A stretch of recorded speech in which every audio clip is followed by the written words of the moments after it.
নমস্কার বন্ধুরা, রূপা রান্নাঘর উইথ ভিলেজ ফুডের তরফে আপনাদের সকলকে রইল অনেক স্বাগত। আজকে সজনা ফুল কুড়বো বলে সজনা ফুলের বাগানে এসেছি। বাগান মানে সজনা গাছের গোড়ায় দুটি সজনা ফুল কুড়বো আর সজনা ফুলের বড়া বানাবো। দারুণ টেস্ট হয়, দেখুন ফুল ভিডিওটা, ভালো লাগবে। দেখুন বন্ধুরা, গাছ ভর্তি সজনা ফুল হয়েছে, এখান থেকেই ফুল কুড়িয়ে নেব। এই যে কত ফুল পড়েছে গাছের নিচে ভর্তি। সজনা ফুলগুলো বেছে পরিষ্কার করে ধুয়ে নিয়ে এসেছি। দিয়ে দিচ্ছি পেঁয়াজ কুচি, লঙ্কা, ধনেপাতা কুচি,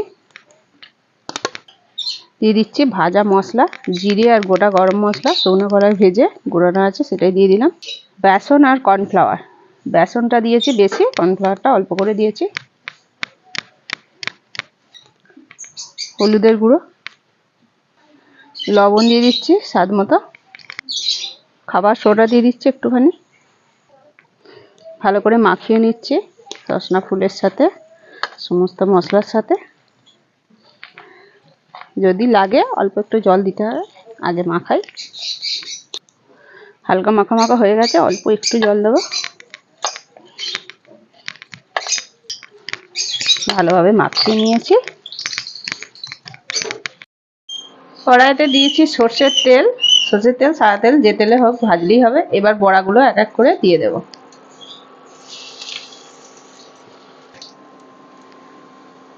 এবারে উল্টে দিই।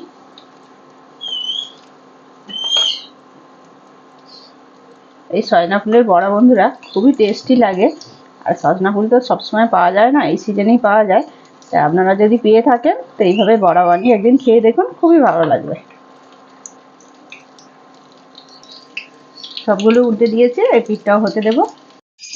বড়াগুলো ভাজা হয়ে গেছে, খুবই টেস্টি হয় দেখুন, আর একদম মচমচেও হয়েছে। গরম ভাতের সাথে খুব ভালো লাগবে বন্ধুরা। আজকের মতো ভিডিওটা এখানেই শেষ করছি। আবার অন্য কোনো দিন নতুন একটা ভিডিও নিয়ে হাজির হবো আপনাদের কাছে। ততক্ষণের জন্য টাটা, নমস্কার।